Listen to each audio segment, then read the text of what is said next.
Assalamualaikum warahmatullahi wabarakatuh. Apa kabar anak-anak? Semuanya sehat-sehat ya? Di saat pandemi sekarang, kita harus menaati protokol kesehatan ya, yaitu dengan mencuci tangan dan memakai masker. Nah, sebelum memulai pembelajaran, marilah kita membaca doa terlebih dahulu. Nah, ada yang tahu nggak hari ini kita akan belajar apa? Iya, hari ini kita akan belajar fikih, yaitu materinya minuman haram. Ada yang tahu nggak minuman haram itu apa? Nah, minuman haram adalah minuman yang dilarang diminum oleh umat Islam karena mudaratnya lebih besar dari manfaatnya. Nah, minuman yang diharamkan dalam Islam dapat dikarenakan sifatnya maupun zatnya. Seseorang yang minum minuman haram tentunya berdosa dan dapat menyebabkan berbagai masalah. Salah satu minuman haram adalah minuman keras, yaitu suatu minuman yang memabukkan bagi yang meminumnya. Nah, hukum meminum minuman haram yaitu minuman tersebut haram dikarenakan beberapa sebab, diantaranya adalah A. Dikonsumsi secara berlebihan dan Allah Subhanahu wa taala tidak menyukai hal-hal yang melampaui batas. B. Yaitu memabukkan dan dapat menghilangkan akal dan kesadaran seseorang. Nah, yang ke C yaitu termasuk zat najis atau kotoran yang diharamkan. Yang keempat adalah merupakan hak orang lain yang tidak boleh diminum sembarangan tanpa izin orang yang memilikinya. Yang ke E yaitu menjijikkan dan tidak sepantasnya dikonsumsi oleh manusia. F. Membahayakan kesehatan maupun nyawa manusia jika dikonsumsi. Nah, setiap minuman yang memabukkan, baik sedikit apalagi banyak, hukumnya adalah haram. Rasulullah SAW bersabda, yang artinya, apapun yang banyak memabukkan, maka sedikit pun diharamkan. Hadis riwayat Abu Daud. Nah, dalam Al-Quran, hadis dan ilmu fikih, minuman keras atau khamar dilarang dengan tegas. Pada larangan inilah disandarkan larangan tiap-tiap barang yang memabukkan atau yang menghilangkan akal, pikiran. Nah, selanjutnya yaitu jenis-jenis minuman haram. Yang pertama, minuman yang berasal dari darah. Darah adalah salah satu jenis makanan atau minuman yang diharamkan untuk diminum. Seperti halnya beberapa orang yang gemar minum darah binatang seperti ular dan sebagainya dengan alasan kesehatan atau untuk menyembuhkan suatu penyakit. Nah, yang kedua yaitu minuman keras atau khamar. Minuman keras yang dimaksud dalam jenis minuman ini adalah minuman yang mengandung alkohol dan diharamkan dalam Islam dan segala minuman yang memabukkan. Yang ketiga yaitu minuman yang diminum dalam bejana emas. Nah, Muslim dilarang meminum minuman yang diletakkan dalam bejana emas karena ini adalah satu bentuk hal yang berlebih-lebihan dan perilaku orang kafir sehingga Allah tidak menyukai hal tersebut. Nah, yang keempat yaitu minuman yang membahayakan diri. Nah, adalah minuman yang dicampur racun atau zat yang dapat membahayakan nyawa. Sebagai contoh, seseorang meminum racun dan mencoba menyakiti dirinya sendiri atau melakukan usaha untuk bunuh diri. Yang kelima, yaitu minuman yang diambil dari orang lain tanpa izin. Nah, minuman yang diperoleh dari mencuri atau menipu, atau yang dibeli dengan harta yang tidak halal, seperti harta korupsi atau riba adalah haram. Diminum meskipun minuman tersebut zat asalnya adalah halal. Yang keenam, yaitu minuman yang mengandung zat yang diharamkan. Yang dimaksud dengan minuman yang mengandung zat diharamkan seperti darah, air liur anjing, dan sebagainya. Misalnya saja minuman kesehatan atau jamu yang dicampur dengan darah binatang, atau minuman yang dicampur dengan alkohol. Nah, yang ketujuh adalah minuman yang tercampur najis. Nah, najis adalah kotoran dan minuman yang mengandung najis, haram hukumnya untuk dikonsumsi oleh umat Islam. Semua hal yang najis haram hukumnya seperti darah dan bangkai, namun segala yang haram belum tentu najis, misalnya ganja atau obat-obatan terlarang. Nah, yang ke-8 nih anak-anak, yaitu minuman dengan efek psikotropika. Nah, minuman dengan zat psikotropika atau minuman yang dicampur dengan obat bius dan lainnya haram hukumnya untuk dikonsumsi karena dapat menghilangkan akal dan kesadaran, dan efeknya sama seperti minuman keras yang menyebabkan kecanduan.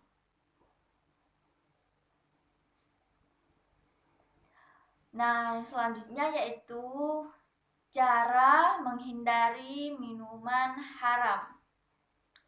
Nah, halal itu lebih baik dan lebih baik halal. Nah, kalian sebagai muslim seharusnya minum yang halal karena kita selalu beribadah kepada Allah.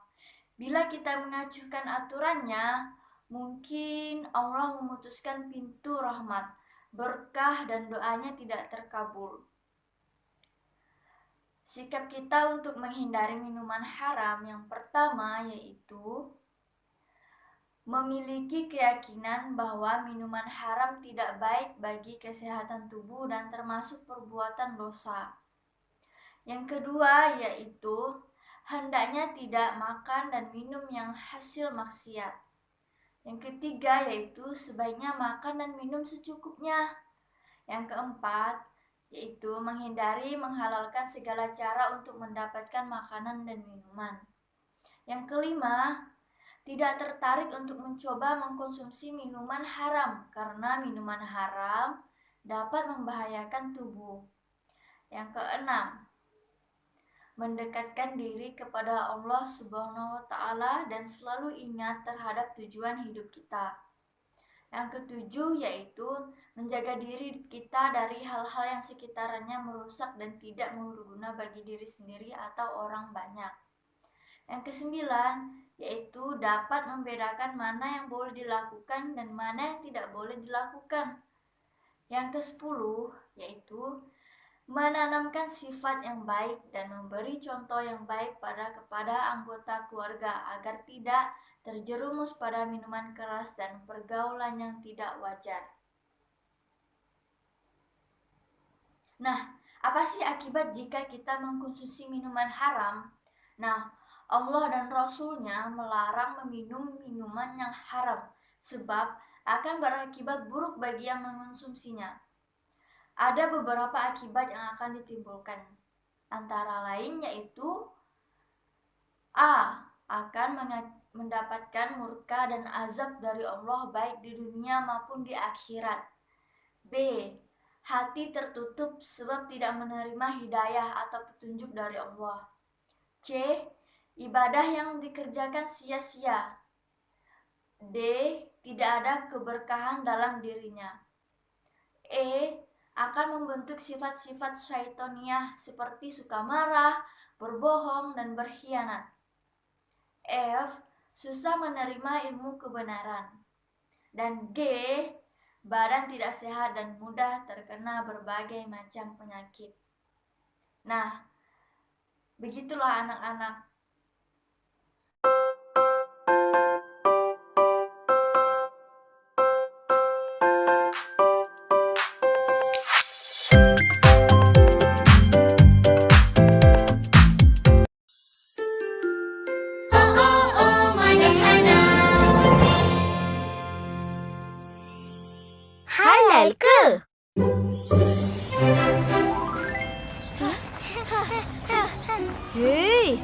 Ramainya orang. Ada apa tu? Oh, ni kedai yang viral tu. Oh. Ha? Mesti sedap kan? Jomlah pergi. Tak ada logo halal lah. Ha? Tak ada ke? Kenapa nak ada halal? Logo halal tu tanda makanan tu bersih dan selamat untuk dimakan. Nampak makanan viral, ramai pergi mencuba. Fikir dulu, ada logo halal ke? Nampak minuman viral, ramai pergi mencuba. Fikir dulu, ada logo halal ke? Sebelum makan tengok dulu. Ini halal ke? Banyak pilihan, tengok dulu. Ini halal ke? Bila cari makanan, Pastikan halal thayyiban. Allah sukakan kebersihan. Oma, Hana, Ya? boleh carikan kotak biji Rin? boleh? Ingat tau, cari yang ada. Logo halal. Pandai anak papa. Bila cari makanan, nampak banyak pilihan. Cari dulu, ada logo halal ke? Bila cari barangan, belik tepi dan depan. Cari dulu, Ada logo halal ke? sebelum makan tengok dulu. Ini halal ke? Banyak pilihan, tengok dulu. Ini halal ke? Bila cari makanan, Pastikan halal thayyiban. Allah sukakan kebersihan. Mama buat apa tu? Ha? Mama nak cek jenama ni. Dekat website Jabatan Kamu kita. Ha, tengok. Oh, samalah. Bila sediakan bahan, lihat pada ramuan. Pastikan dulu Elok ke tidak? bila hendak mencuci, basuh dengan teliti. Pastikan dulu Bersih ke tidak? Pilih bebas kotoran, Pilihlah yang selamat. mencari halal itu kewajiban Islam. sebelum makan tengok dulu. Ini halal ke? banyak pilihan, tengok dulu. Ini halal ke? Bila cari makanan, Pastikan halal thayyiban. Allah sukakan kebersihan. Bismillahirrahmanirrahim. Panjangnya. Sedapnya.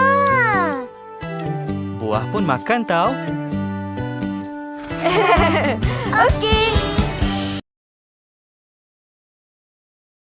Sebelum mengakhiri pelajaran hari ini, marilah kita membaca doa sebelum pulang. Baca doa dimulai. Selesai. Akhir kata dari Ibu, wassalamualaikum warahmatullahi wabarakatuh.